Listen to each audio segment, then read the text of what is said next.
asking for updates to the site.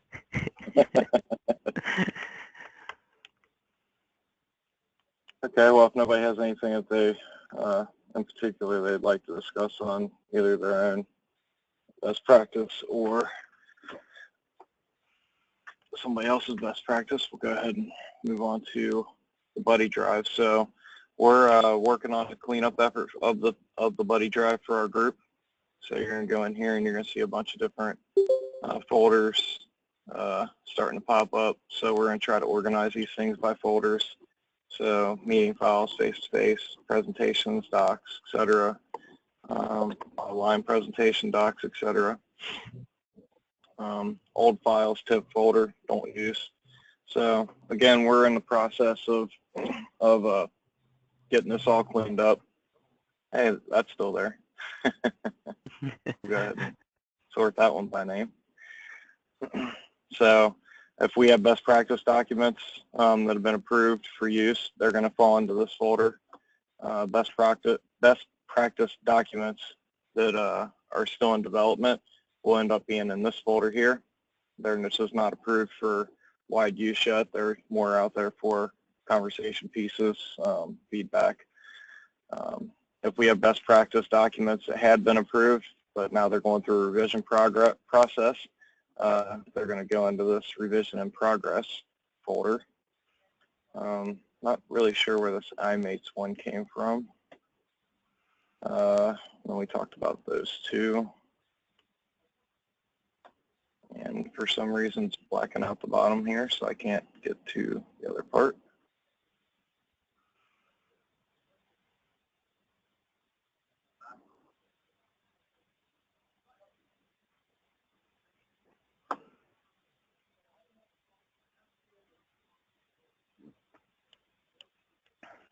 But basically that's what we're kind of working on there. We're working on a I showed you how to do this sort by name versus last edit, which is this right here. So you can sort it by name or what's been edited last, added to, etc. We're working on developing a file folder naming convention, try to make things a little more clean, neat, and organized. When Josh and I first started going back through this, things were just kind of thrown in there all over the place, and it was quite the mess. It actually looks a whole lot better now than it did because of all the effort that we've put in so far. But again, still a work in progress. If you want to post something to the group's buddy drive, we ask that you please submit it to Josh or myself. That way this will help keep the drive organized for ease of use. And then we'll also be able to apply the naming convention that we come up with for this setup. And we'll also post that out for feedback once we have that documented. Any questions on that or comments? Anything you'd like to see or?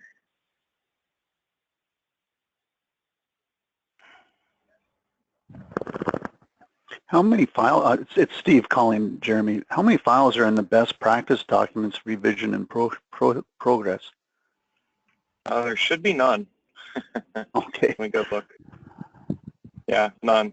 Okay. We actually only have one that's been approved so far, and it's not in there yet. I wish I could get to that button at the bottom. Let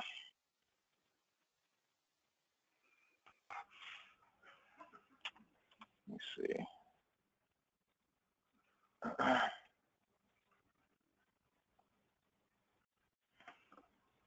Maybe we already moved them on to folders. It's been about a month since I messed with this because I've been on vacation myself. It's easier if you sort by name. And it's not in there either. Okay.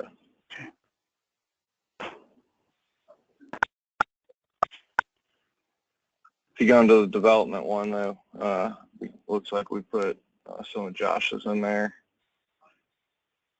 So the position rep, multi-level site grade, vendor performance. I know we had a catch-all in there as well. I think that was the old folder. That one. Yeah, there we go. So, Until we got the stuff moved. it's funny because I didn't know either.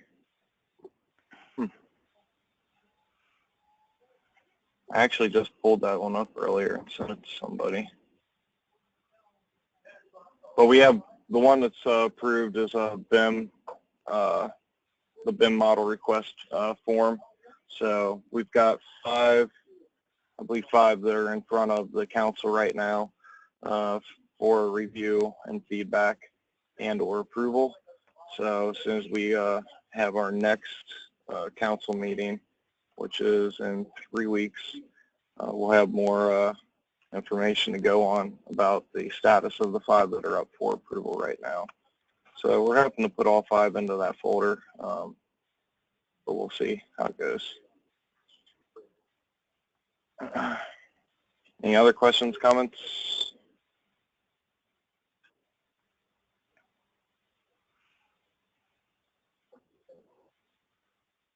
I feel like it's a Monday morning.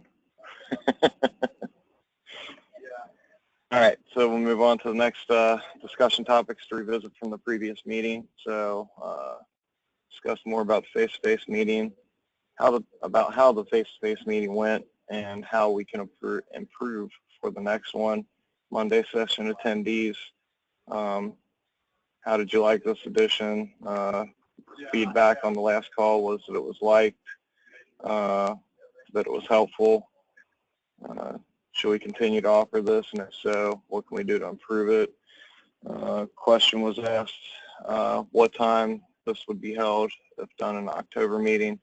I believe 2 to 4 is what we were shooting for, again, like we did at the last one.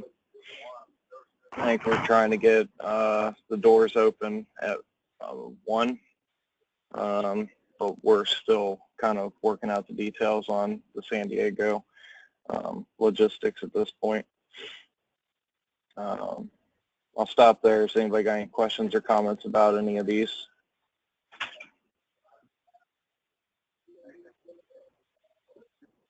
Okay. We had one idea for improvement that we received so far, split one of the days into 2 breakouts, one for novice and one for advanced users.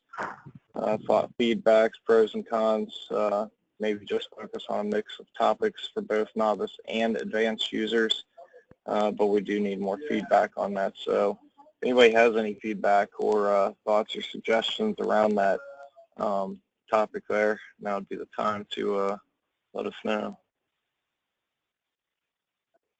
Jeremy, if we separate it as a novice and advanced users and separate the people in the different rooms, the people who host those groups would not be able to share themselves in both groups.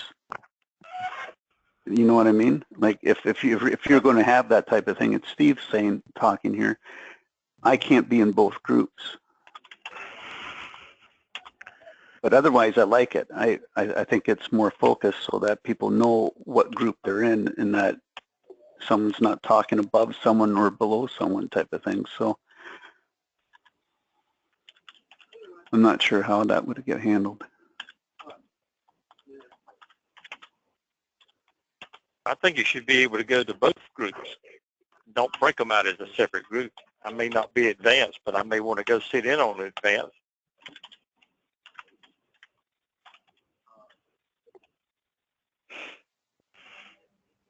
Then maybe title the presentation. This is an advanced presentation. If you want to leave, you can leave, or stay if you want, whatever you want to do. I think that people who are just learning, they don't know what they don't know. So they might need to be in with the advanced. I think it's a good idea to separate out, because advanced do a lot of times talk over novice heads. But then again, I don't know, there's just pros and cons to both. I know anytime I've gone to sessions, any of these conferences, there may be things that I don't completely understand, but I have a concept of what's going on, and somewhere down the road, I said, "Hey, I know they did this there." So I still like being exposed to it. Maybe it would be better to have, like, where the morning would be for the novice and the afternoon would be more advanced, just have it a designated, time. It's still all one session so that everybody can be a part of it, but going into it, that this is going to be more novice topics, and then the afternoon would be more advanced topics. And I would go along with that. That Hi, sounds this is good. Tracy with Dominion Energy. How you guys? I like the fact that we can attend both sessions, but if we can know that information ahead of time, like which ones are going to be advanced and which ones are going to be novice, then we can plan our day. And if we have to be escorted, in and out of the building, that would help too. Because Terry's right. What you don't know what to ask about. You don't know if you need to be exposed to it. So just give us the option. That'd be great.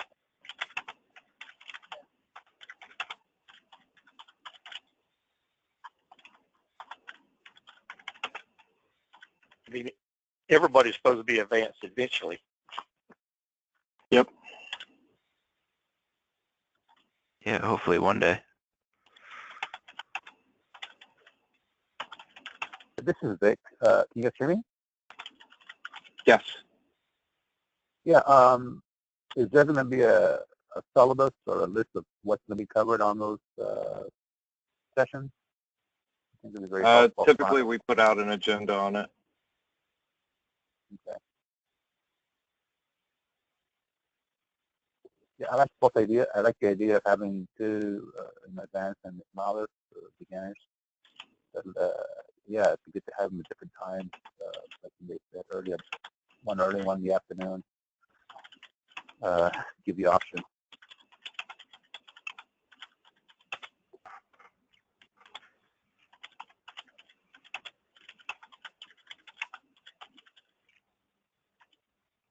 Hey, Jeremy, this is Vic again. Just real quick. Is Jared back away from vacation? Yeah, I believe he got back Monday or Tuesday this week. And I sent him an email to follow up with him, but I have not heard back from him. So I was going to follow up with him tomorrow, actually, because I've got a few topics I need to talk to him about. But yeah, I'll touch base with him and make sure that we get back to you on that. Perfect. Thank you. No problem.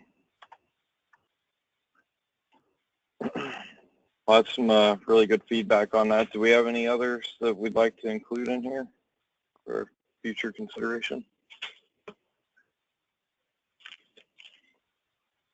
And did I capture that well?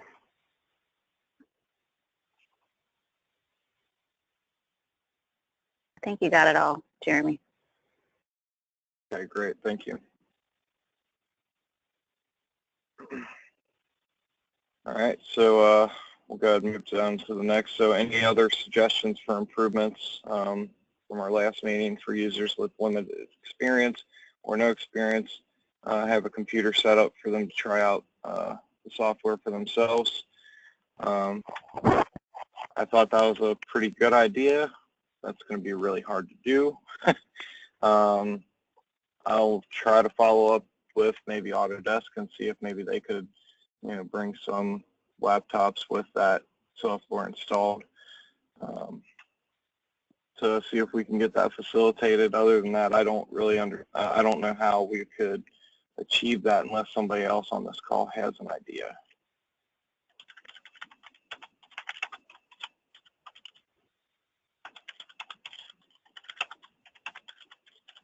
The software you're saying for them to try out is SDS, or is it Inventor or AutoCAD? I think it was more centered around Inventor. I didn't hear that. I think it was around the Inventor software. Okay. If people brought their own laptops, then they could always download, a 30-day trial of either Inventor or the SDS. That would be the only way I would know to accomplish something like that. The drawback of that, if you've already had a 30-day trial, then you can't have a second one. Oh. Oh, well. That would be too easy, right? Yeah. Yeah.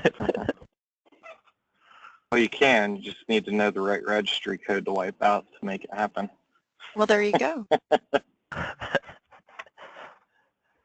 And then Plan B could get Autodesk to supply a couple of laptops. I mean, they're there to sell, right, and resell, and let's make them work a little bit. Exactly.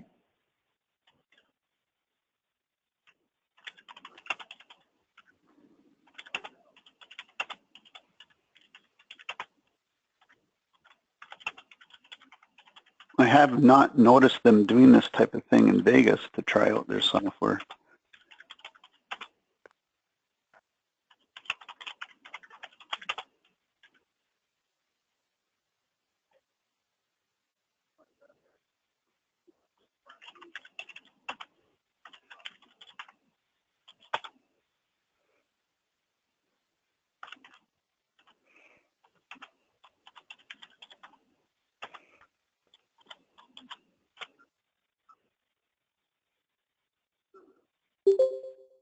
Jeremy, you're doing a good job typing this.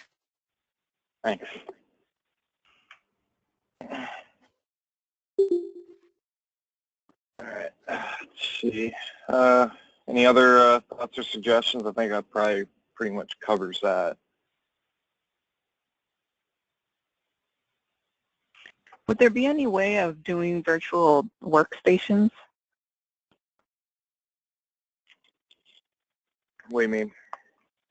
Like when we do the online, well, the classes, like with Steve, it's all via WebEx, right? And then he passes out a virtual workstation for one to use the program for whatever exercise we're doing. Would that in any shape or form be possible instead of Autodesk actually bringing computers? So we would be using our own, right? But just via login during our session, we can use this virtual workstation that already has a program for those that don't have a program.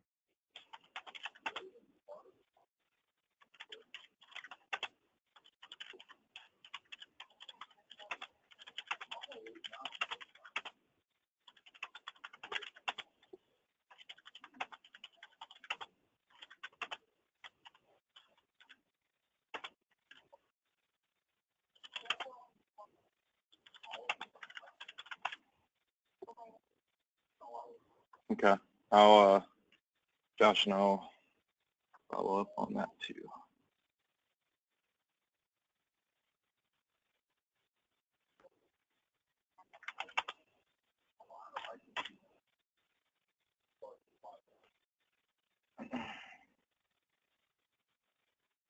Okay. Any other ones?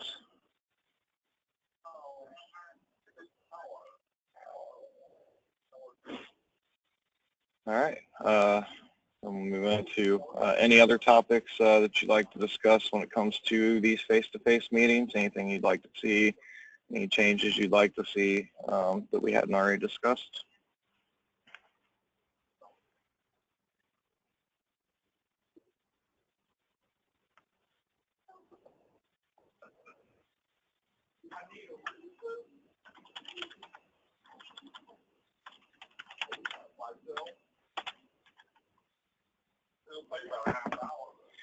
All right, we'll move on to the next one. So the next one is a new discussion topic. Steve Kaufman had sent a vault setup example, identical fittings used across projects. So I put it out on YouTube. In case you have a hard time following this video, you can go to this link right here. I will go ahead and put it into the chat window in case you would like to follow it.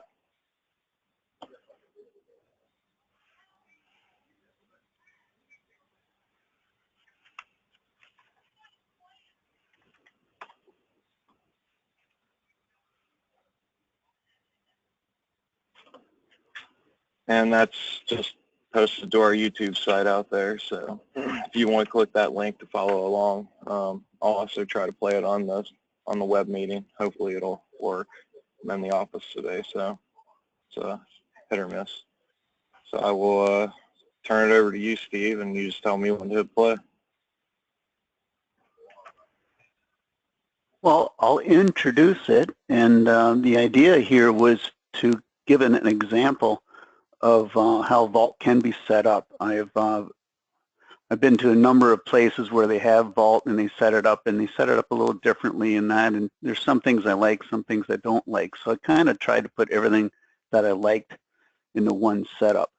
And the idea here is that we use the same fitting across all projects. Now, some utilities, they want project-specific fitting, so whenever they grab a fitting, it's project-specific. But in this case, I set it up that one fitting could be used everywhere. And then what I did, I adjusted the project library in Inventor. That project library has a library special just for fittings, so that fitting is pulled out of a separate library in Vault. And now I'm probably getting confusing because I'm talking about so much, but we'll watch it, and I'm really put it up for discussion, feedback, and people can email me and ask me, and maybe we can hash out something that either looks good or this is agreeable or people like it, but it's a beginning. It's not an end by any means. So go ahead, Jeremy. All right.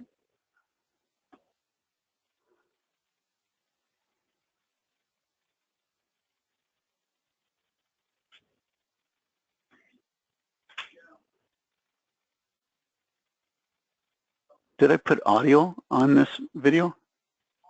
No, there was no audio. Seriously. So I figured you wanted to talk through it.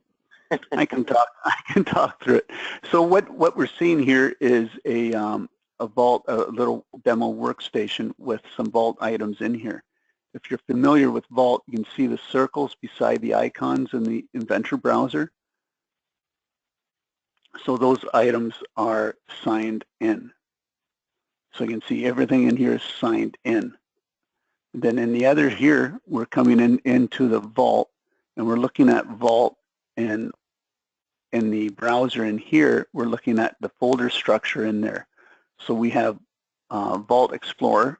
So this is what I'm looking at. Here's my project file is stored in there. I have 3 project files. So what I'm talking about here, I swear I had voiceover on this. But what I'm talking about here, you can have multiple project files in your Vault. And what I find is a lot of people think they only need one project file, but I'm not sure about that. I would say it's possible to have multiple ones. So you might have a librarian project file.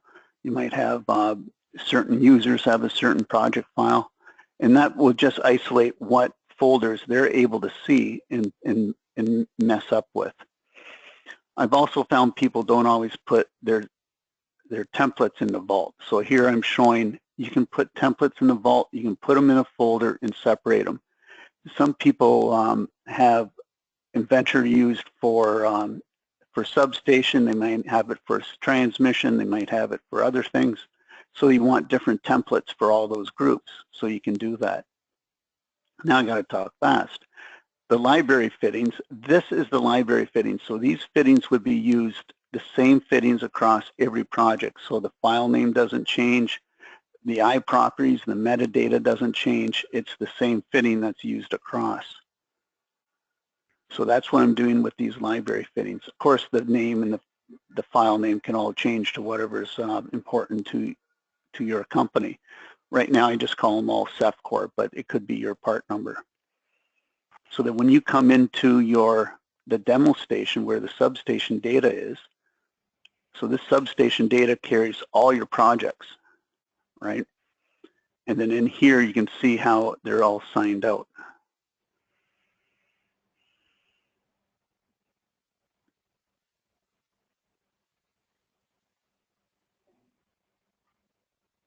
You have the audio turned off there, Jeremy, that's why.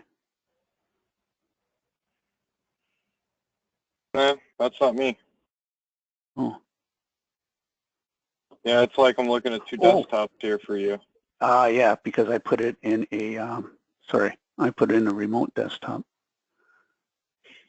Or a, I forget. Okay, so I'm not sure where we are right now without the audio, but eventually we sign this out, and then you can see that the, okay, can you pause it there at the very end? Yep. I'm quite sure there's audio in that because I had to talk about it. Okay, there's the project I played it file. earlier this morning, and there was no audio when I played it on there. All right. Here's the project file that I used in here, right? And you can see in the libraries in the second arrow shows library fittings. So these library fittings cannot get signed out by the user. Only by the librarian would be able to sign these out. So these cannot be signed out by the user, but they're copied out to whatever project you're in so that you're using the same fitting everywhere throughout the thing. Your workspace is substation data, and in that substation data, you would have folders for each project, in subfolders of each project in there. That's the idea there. I'm showing templates. Templates can be stored in Vault, and you can grab them out of Vault, and the librarian can manage that. So the librarian project file would have read-write access to this. The users would only have read-only. The other item is old versions. It's one thing I like to have old versions set to 0, so you're not saving old versions anywhere. Because really what's happening is Vault is saving those old versions. So I'm going to go look at this and see if there is a voiceover on that, because I really thought I had it. So maybe I posted the wrong one, or something got posted incorrectly. So if you can go through if here. you want me to repost it. If you find it with audio and you want me to repost, just send it to me. I'll get it up there. Yeah, I'm really surprised that it doesn't have audio. Yes. Okay, there is audio, Jeremy. When I go on the YouTube, I get audio. All right, my computer's screwing it up then. Sorry. Okay. So anyway, I would like people to watch it. Anyone who's familiar with Vault, experts like Josh and Jeremy, or anyone else, take a look at it. Give me some feedback. And I wouldn't mind to be able to have an idea of that. Can I show my screen for a moment, Jeremy? Yes, sir. Let's see.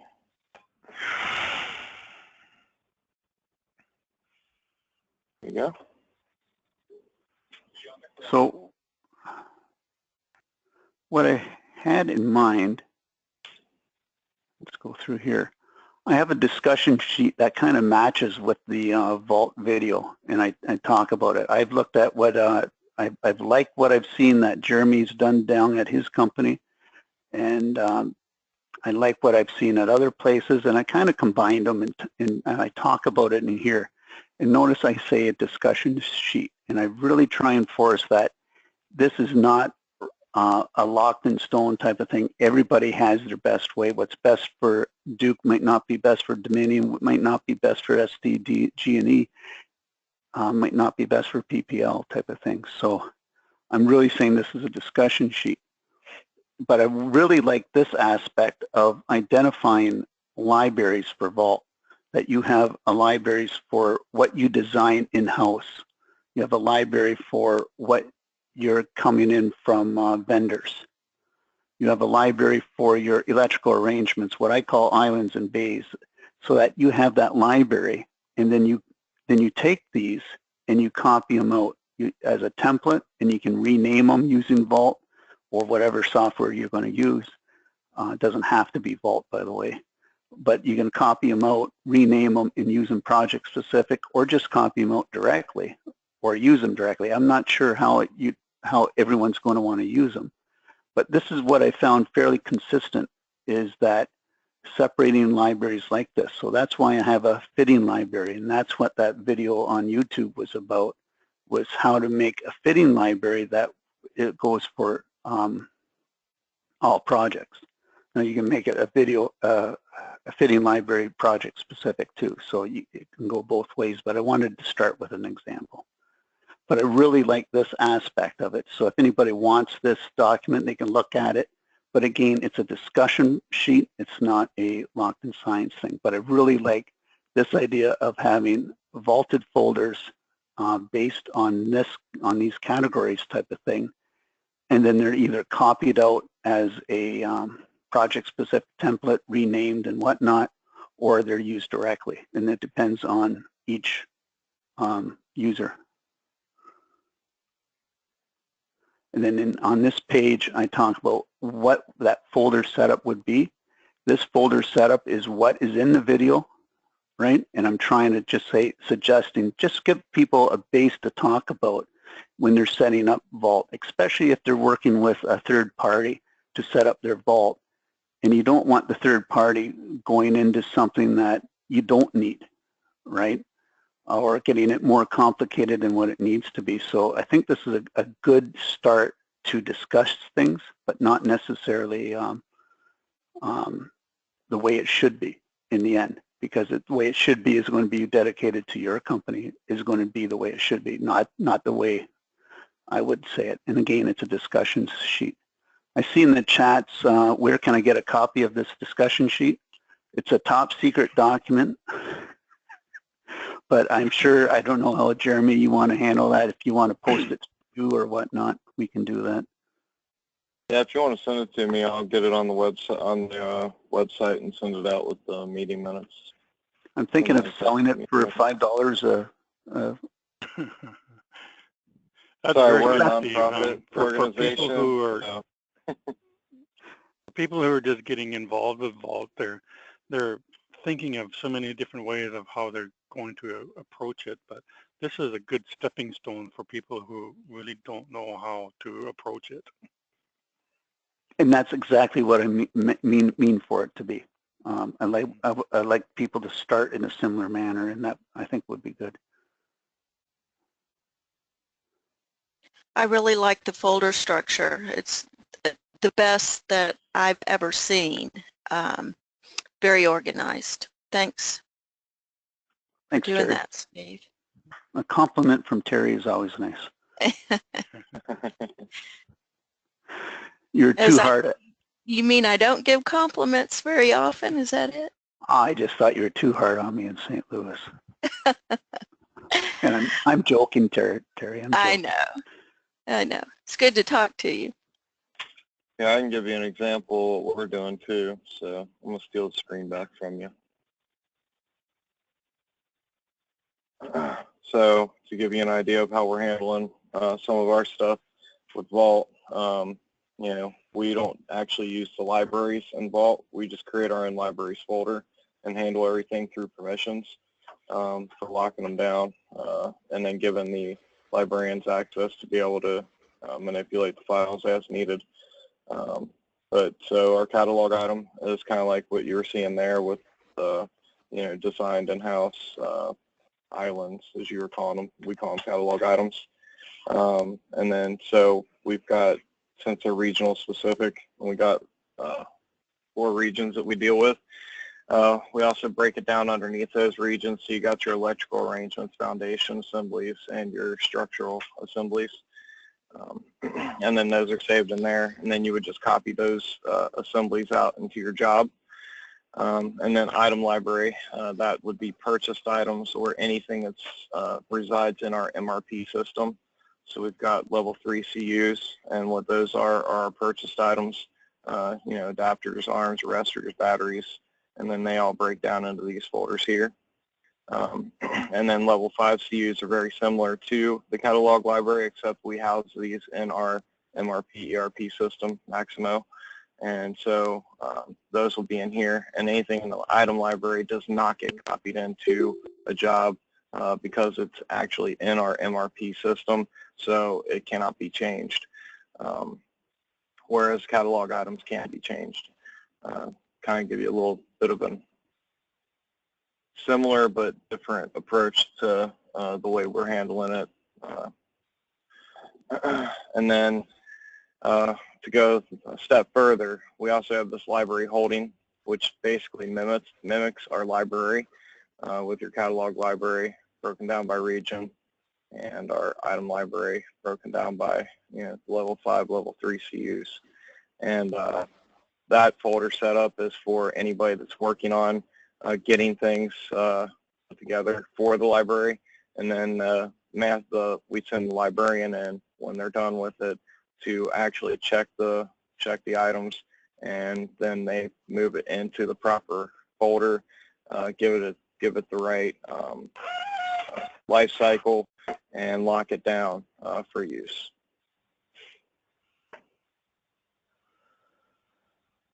Yeah, PPL, our library set up kind of similar like that. We have a standards folder, and it's broken down into, it starts, current standards and legacy standards.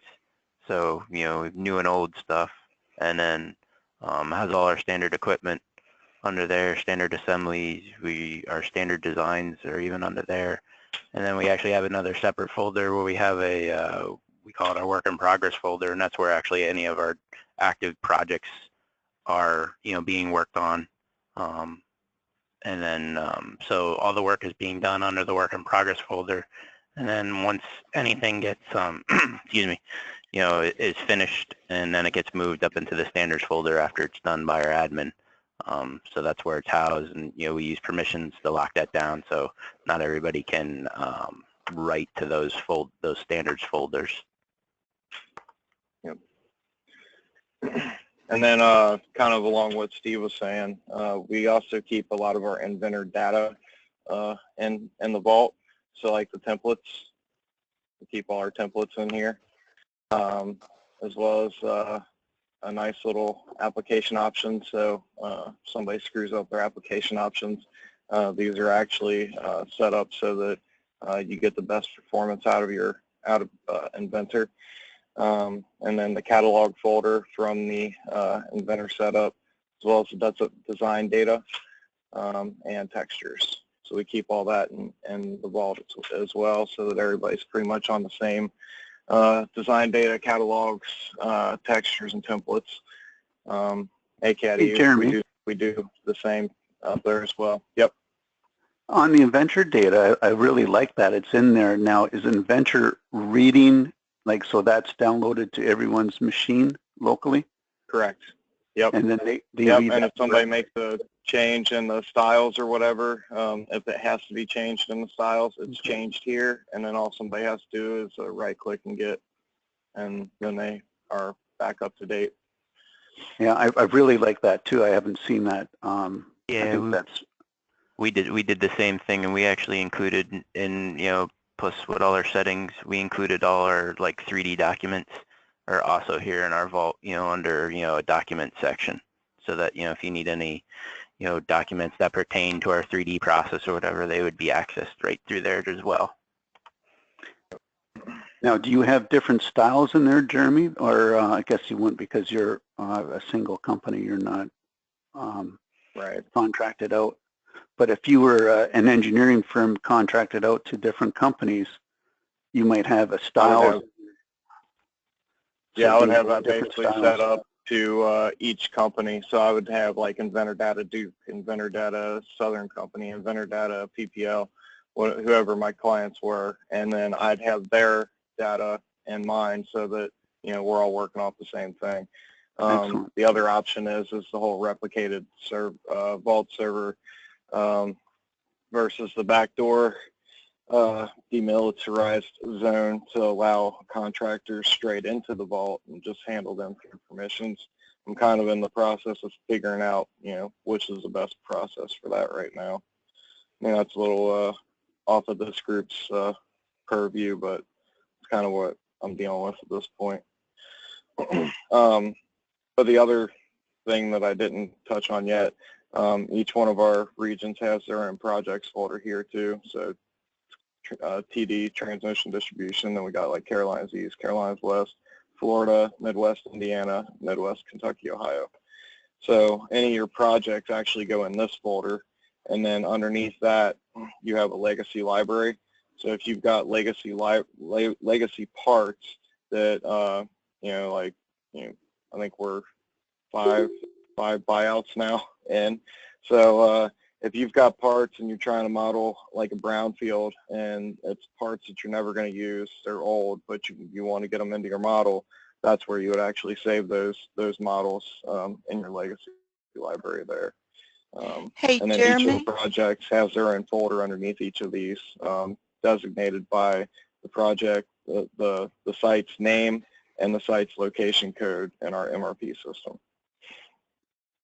So, Yes, Jeremy, when you say project, in this case, you're talking about the actual substation, not the inventor project. Is that correct? Okay. Yep. And our inventor project, we have one project file. Okay. We handle everything through vault permissions, so we only need one project file. Technically, there's two, but nobody gets to see the other one. That's mine. Yeah, more like exactly. Admin deal. Yeah, there would be an admin or a librarian project file and then the user project file. Well, our librarians are run off the same one, except for two of our librarians who we're having handle the content center. They actually will have a separate one for when they're dealing with the content center for that same reason that you had, having the separate ones, because you put everything into those library folders, which look like these here. And since we're actually doing it through these kind of folders and not an actual library folder in Vault for our libraries, we don't actually need that second project file except for our content center admins. Mm-hmm. I do like the idea of using the libraries in Vault, but if you do ever have to change something, it can sometimes become problematic. At least it used to in the past. If you looked at my example, it has both. I'm using both, so I'm using a little bit of your way for the projects, like the company projects, and then I'm using the Vault library. It's so hard with everything called the library, but the Vault control library, where your content center files are, just for some parts that might be used across all projects, company projects. Yep.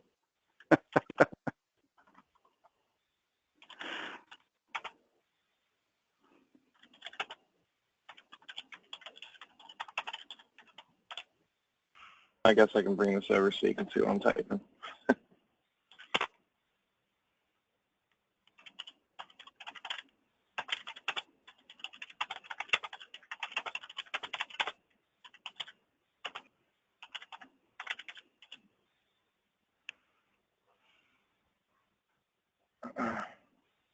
All right. So any other questions, comments, concerns, discussion topics on that?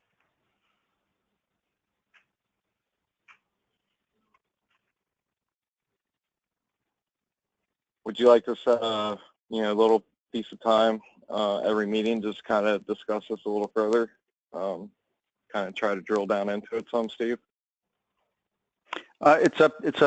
It's totally up to the group. I'm just trying to get people to discuss it and come up with a start. I want people to be able to start. It's so hard to start, it's an art to start. And I'm trying to help people start. There was actually a book on that, The Art of the Start. I can't remember the name.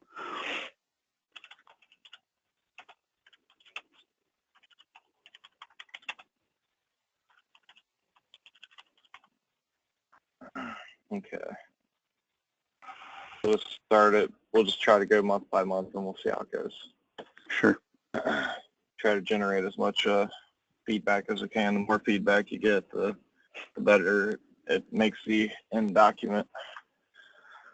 Okay, so we got nothing else on that. We're kind of running out of time. So did you want to talk briefly about your webinar discussion, Steve? Sure. I was asked to put some webinars together, so I'm looking at setting up webinars. It would be over the lunch hour type of thing, about a 40-minute to half-hour talk with Q&A afterwards. I have a document of what I can send Jeremy, a document that can be mailed out. People can look at it. Lunch and Learn is a great title too. You won't get free pizzas like my old Lunch and Learns because it's kind of hard to get it across the network. Yeah, what the heck? A lot of Lunch and Learns we get food at. Exactly. I used to buy like 10 pizzas and for people for my Lunch and Learns, but anyway, so the webinars, I have a PDF on that. I can send to Jeremy as well, and you can mail them out, Jeremy. And if I have interest, I am happy to do them. If I get people asking for something specific, I'm happy to do it. The idea is to put information in there that is above the information that is in the training. So I'm trying to hit those people that are already started with SDS. They're working with it a little bit, and they want to know a little bit further on some of the things. So I got like a tips and tricks one. I have just I have a document here, but I can give it to Jeremy and he can mail it out. But I really don't want it to be too long. I want people to be able to sit through it. So I got one more on configuring the database and the toolbars of SDS. I got one on how to manipulate the database. I got two on the database. I got a tips and tricks. So I'm talking about the SDS a fair amount. And then I got a couple webinars I identified for just working with Inventor, with how to manipulate the bill of material and export the bill of material format, not necessarily the information, but the formats, and play with the formats and get your styles going. Sketch, symbols, and drawings, I got one. So I'm just trying to get things like that. And I'd be happy to have a guest do a webinar. I know a couple companies that would do a really good webinar, certain subjects that they're very good at. I think that'd be cool too.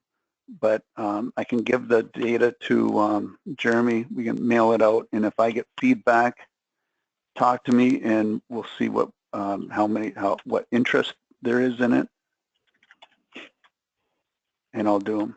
So I have I put dates on just so I have hard dates to target for. If you don't put dates on things, you never get anything done. So.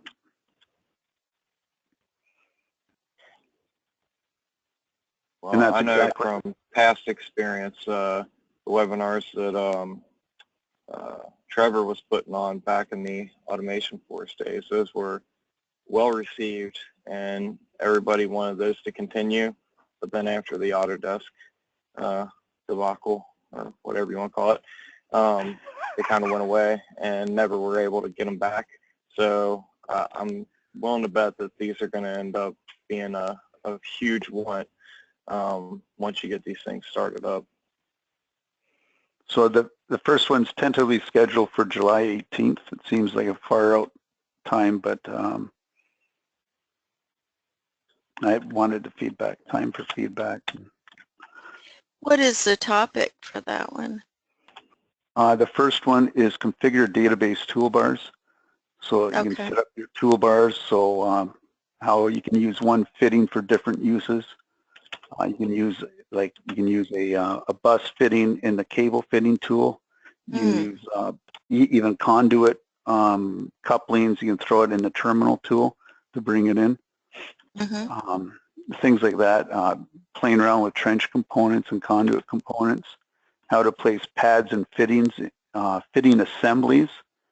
That's something that PPL, when I worked with PPL there, I don't know who those guys at PPL are. Yeah, there's strange birds out there. But what we found is that we'd like to put little sub-assemblies, little fandom assemblies, sub-assemblies of parts right into the toolbar. So when you bring them in, you have that group of fittings together in one group. So it's kind of cool that what we can do. Yeah, but it's in my document, and we can play with that. So are you going to record these? The intent is to record them, yes. Okay. Do you want to post them on the YouTube side, or were you planning on putting them somewhere else? I haven't worked that far out yet. Okay. But I want to post them somewhere where I get more than 42 views. My son says 42 views isn't very many. He doesn't know you totally do. You're not an internet sensation yet, Steve. The only feedback I got was from my son in one of the comments on the consortium website.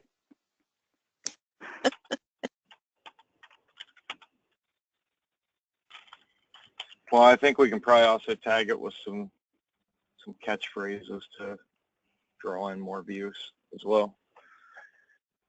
But we'll put Donald Trump's name on it somewhere. There you go. Oh, That'll get all the views.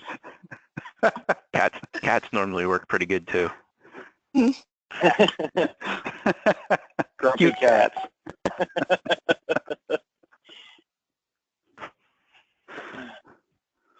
Clickbait. Okay. Anything else on that particular webinars?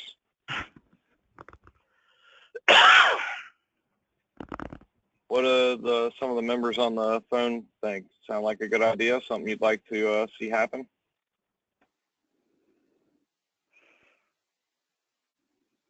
absolutely. Thank you, Terry. I would I love think it to would be see very another useful. voice.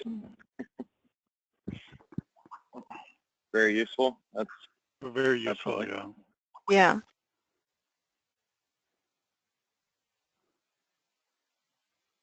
a lot of people that look like they're on mute.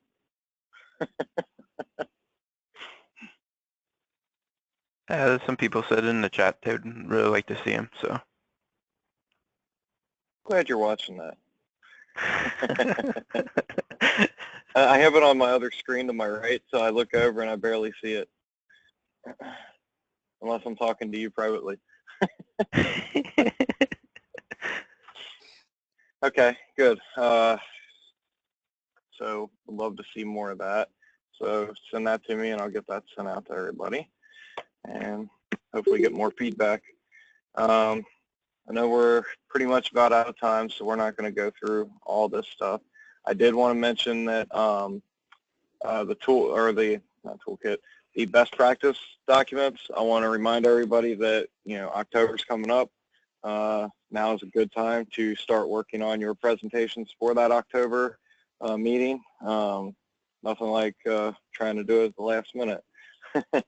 So if you have anything, if you're covering any of the best practices, go ahead and start putting together your presentations now. If you need any kind of help or feedback or would just like to discuss it, Josh and I always have an open door policy about that. So anything we can do to help to facilitate you getting that completed, we're here for you. Last thing I wanted to say was the reminder that there's a high-level overview of the new V7 features that can be found on substationdesignsuite.com. V7 Inventor, what's new, and V7 AKD, what's new. I'm going to copy and paste that into this chat window here. And I will also send links out later on today. We're already over, so I'll cover this at our next meeting as well. One question I had for Steve before we hang up, do you have toolkits updated for 2018 yet? On the website for the physical side, you can download the 2018 version. Okay. Not on electrical yet? Not on the electrical yet. There's some issues there with how they set up the folders and where things are located. Okay. Thank you, sir. Other than that, that's all I've got. I'll just open this up for quick roundtables. Anybody have anything else they'd like to discuss that we didn't touch on yet? I would think too, you know, with the mention of, you know, the October face-to-face coming up, that, you know, if anybody, you know, has topic ideas that they'd want to cover at the face-to-face, to get those in as well, you know, that we can start planning for, let's start giving some thought to those too. Good call.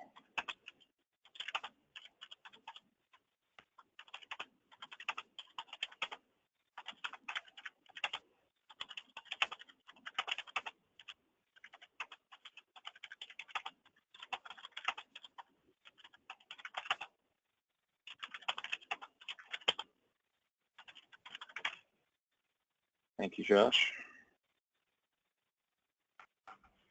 Anything else?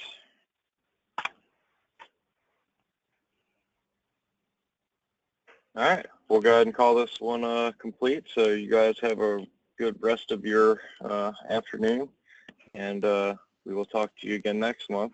If you need anything, feel free to reach out to Josh or myself, or go to the website. Definitely looking forward to your feedback on there as well. So thank you, everybody, and we will see you then. Thanks, Jeremy and Josh and Steve. Great job. Thank you. Thanks, everybody.